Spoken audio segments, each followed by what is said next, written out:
그러면 하나님께서 사람을 그렇게 악하고 패역한 상태로 창조하셨습니까? 아닙니다. 하나님은 사람을 선하게 또한 자신의 형상, 곧 참된 의와 거룩함으로 창조하셨습니다. 이것이 사람으로 하여금 자신의 창조주 하나님을 바르게 알고 마음으로 사랑하며 영원한 복락 가운데서 그와 함께 살고 그리하여 그분께 이 찬양과 영광을 돌리기 위함입니다. 7문. 그렇다면 이렇게 타락한 사람의 본성은 어디에서 왔습니까? 우리의 시조 아담과 하와가 낙원에서 타락하고 불순종한 데서 왔습니다. 그때 사람의 본성이 심히 부패하여 우리는 모두 죄악 중에 잉태되고 출생합니다. 8문. 그렇다면 우리는 그토록 부패하여 선은 조금도 행할 수 없으며 온갖 악만 행하는 성향을 지니고 있습니까? 그렇습니다. 우리가 하나님의 성령으로 거듭나지 않는 한 참으로 그렇습니다.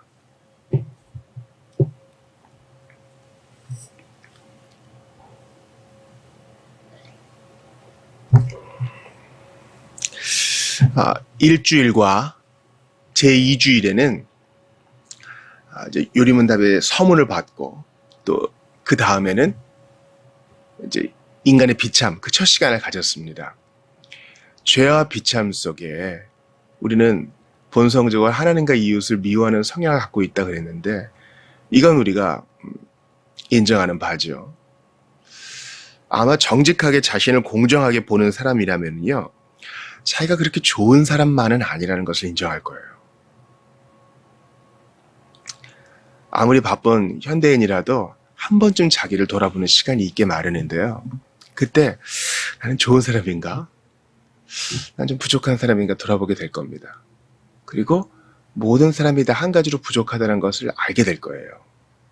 이건 하나님의 말씀이 아니고서도 양심과 자연과 역사를 통해서 분명히 알 수 있는 겁니다. 그런데 이제 오늘 본문은 우리가 본질적으로 악하다는 거예요. 사람들이 오늘의 이 문답을 듣고서 이렇게 반응할지도 모릅니다. 그래요. 제가 좀 나쁜 사람인가 인정합니다. 때때로 좀 나쁜 짓을 하지요. 완전한 사람 아닌가 알아요. 그러나 저는 본질적으로 악한 사람은 아니에요. 좀 본질적으로 뼛속까지 죄인은 아니라고요. 이른바 소리 전적 타락교리를 거부하면 이런 얘기를 합니다. 그리고 오늘 그 팔문에도 봐도 온갖 악만 행하는 성향에 대해서 그렇습니다 이렇게 얘기할 때 신자들 중에서도 진짜 그런 거? 이렇게 생각하시는 분도 계셔요. 이 교리를 분명히 잘 학습해야 그 이후에 나오는 것도 유기적으로 잘 이해할 수 있습니다. 여러분 어떠세요? 여러분의 신앙 고백은 어떻습니까? 여러분 정말 여기 동의하세요? 그래, 난 가끔 좋은 사람이었다가 또 많은 경우 나쁜 사람이기도 했지. 그러나 본질적으로는 아니야. 제가 어떤 사람을 권면하는데 자기가 죄인인 걸 인정해야 된다 하니까 그건 실수였다 이렇게 말씀하시더라고요. 한번 생각해 봐야 돼요. 정말 실수였는가? 진짜 실수였는가?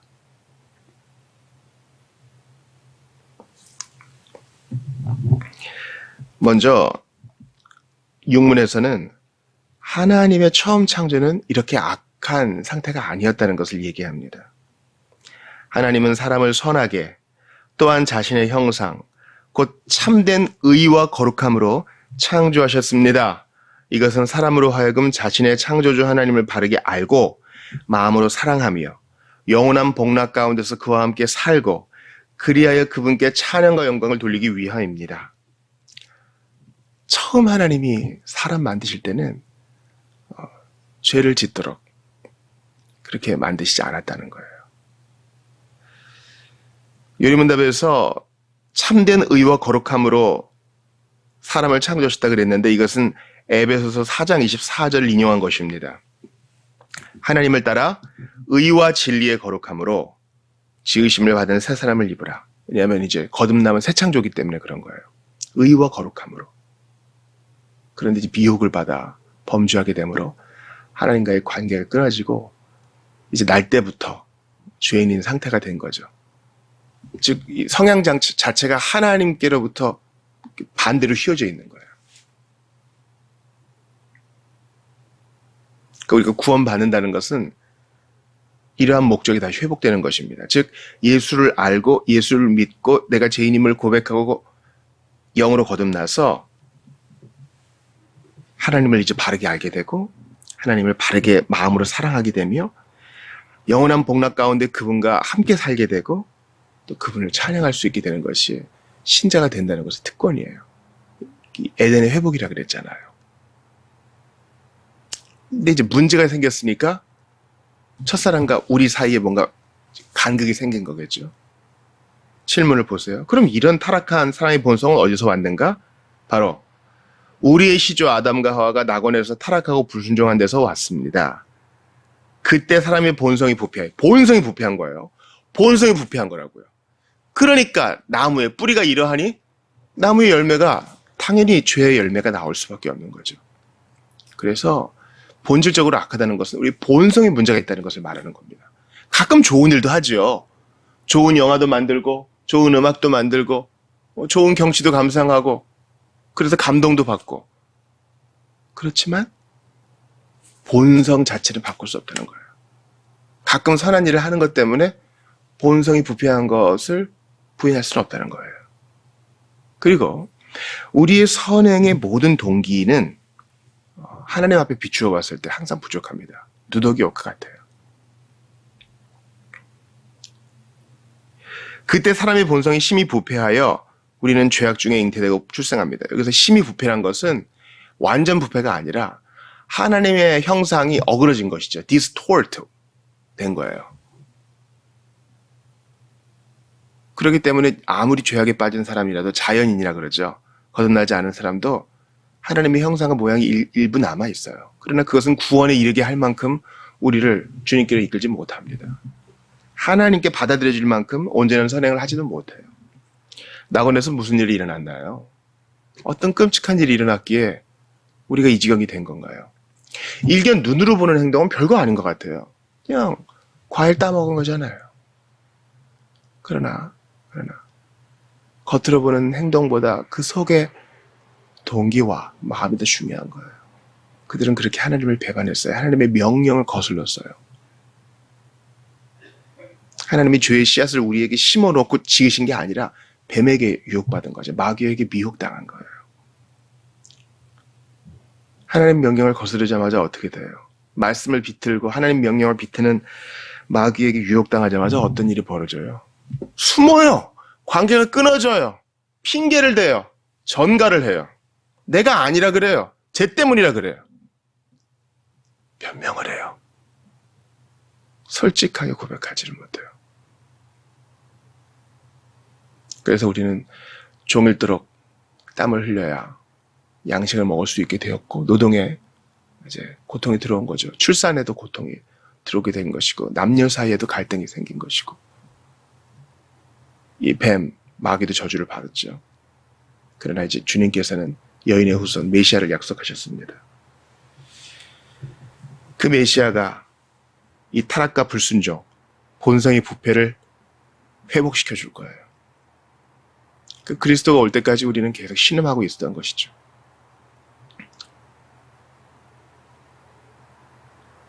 이것을 이제 전적 타락이라 불리는데 튤립의 티 아닙니까? 이것도 해석이 필요해요. 전적으로 타락됐다는 것은 하나님 본성이 완전히 어그러졌다, 완전히 없어졌다 이런 말이 아니에요. 전적인 타락은 우리 힘으로는 하나님께 나아갈 수도 없고 구원에 이를 수도 없다. 그런 가능성이 0%다라는 것을 말하기 위해 토탈이라는 말을 쓰는 겁니다.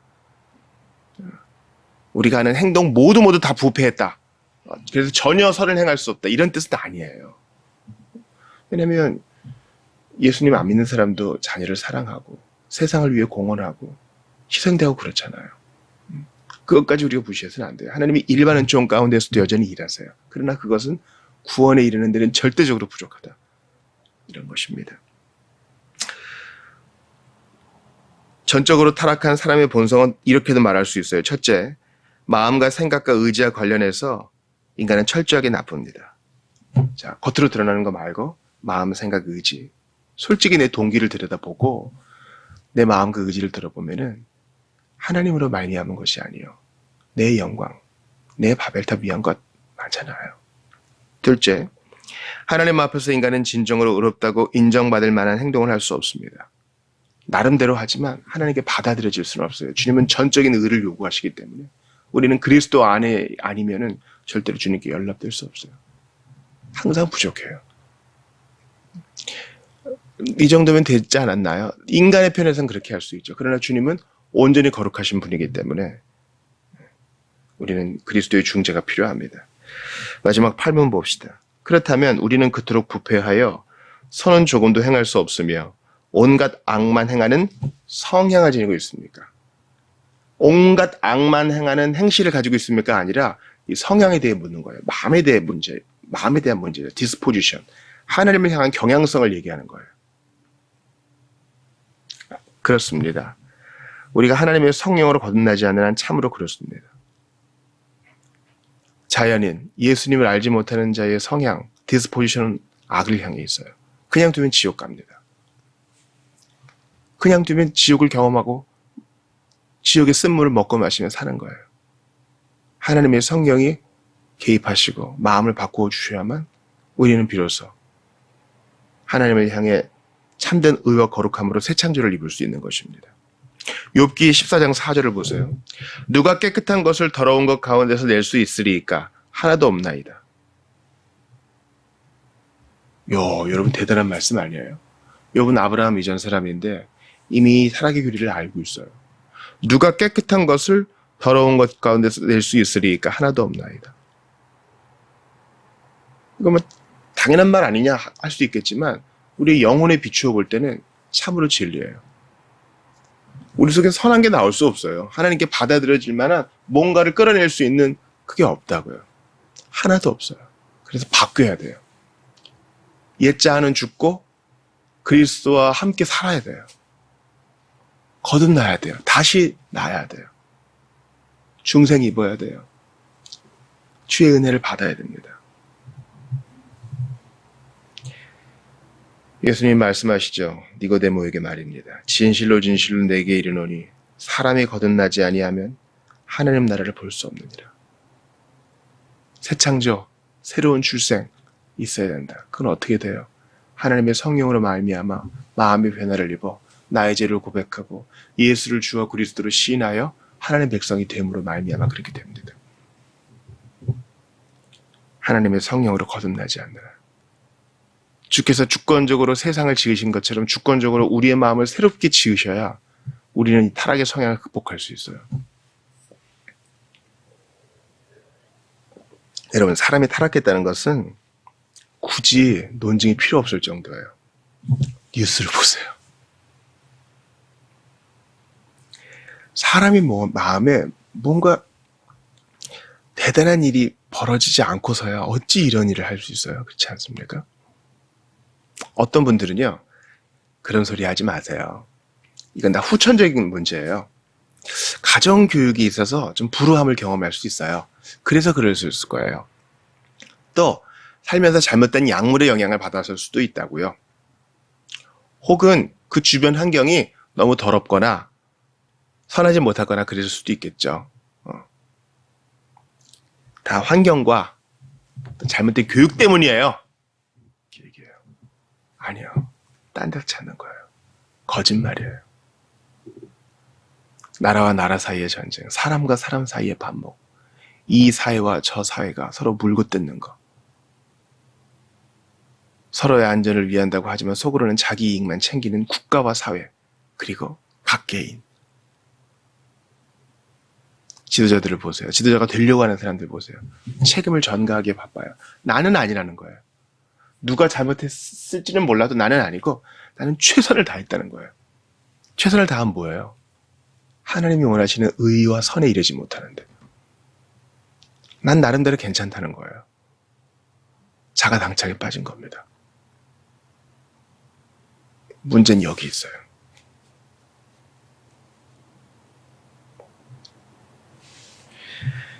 주님의 성령께서 우리의 마음을 바꿔주시지 않는 한 우리는 스스로 하나님께 갈 수 없어요.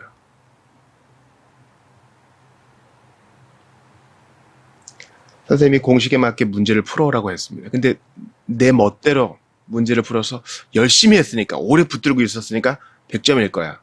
근데 식도 안 맞고 공식도 안 맞고 논리도 안 맞고 답도 틀렸어요. 이런 사람한테 열심히 나름대로 했으니까 그래도 90점은 주겠다 할 수 있겠습니까? 아니요. 우리는 우물한 개구리예요. 이 정도면 괜찮지 생각할 뿐이에요. 아니에요. 하나님의 기준으로 볼 때 그분께 받아들여질 수 있는가? 없다. 그렇다면 뭐가 문제였는가? 첫 시조부터 그러했다. 어떻게 극복할 수 있는가? 성령 하나님이 나를 만져주셔서 예수 믿게 해주셔야 된다. 이것입니다. 사랑하는 여러분, 오늘 설교를 들으시는 분 중에 예수님을 안 믿으시는 분들 계셔요. 성령께서 여러분들 마음을 바꿔주시기를 원합니다. 여러분도 마음에 결심하세요. 그리스도를 의지해야 되겠다. 사랑하는 여러분, 오늘 설교를 들으시는 분 중에 오랫동안 신앙생활을 하셨던 분들 계셔요. 자신의 본성을 바라보세요. 예수님을 믿고도요, 우리의 성향이 바뀌었지 우리의 육체는 그대로 있거든요. 그러니까 육신이 원하는 바와 우리의 성향, 영혼이 원하는 바가 다를 때가 있어요. 이 속에서 괴로워하십니까? 더욱 주님을 의지하세요. 하나님의 성령께서 우리의 성향을 바꿔주신 것을 감사하며 그 성향대로 살기를, 하나님 원하시는 뜻대로 살기를 원한다고 기도하세요. 그리고 온전한 몸의 부활, 더 이상 죄짓고 싶은 마음도 없는 그 영광의 땅에서 주님을 찬양하게 해달라고 기도하세요. 이 땅에서 우리가 신음하지만 주의 성령께서 능히 우리를 건져주실 것입니다. 나 같은 것을 찾아오셔서 성령으로 거듭나게 하시고 하나님의 자녀 삼아주신 것 감사드리세요. 다시 일어나세요. 이 부패의 교리는 비신자와 신자 모두에게 필요합니다. 이 타락의 교리는 우리를 겸손하게 하여 더욱 주님을 의지하게 합니다. 그리고 더욱더 예수님을 바라보게 합니다. 나의 타락과 나의 범죄함과 나의 무지와 나의 반역 때문에 예수께서 오셔서 그 죄를 다 뒤집어 쓰셨어요. 나 대신에 판결을 받으시고 나 대신에 심판을 받으셨으니 십자가에 죽기까지 하셨습니다.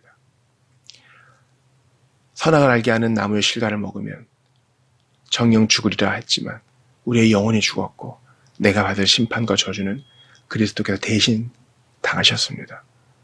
그러므로 주님께 감사하면서 이 타락의 교리를 잘 고찰해 보면서 나의 부족함에도 불구하고 포기하지 않고 나를 찾아오사 마음의 성향을 바꾸어 주신 주님께 감사하는 여러분들 다 되시기를 주의 이름으로 축원합니다.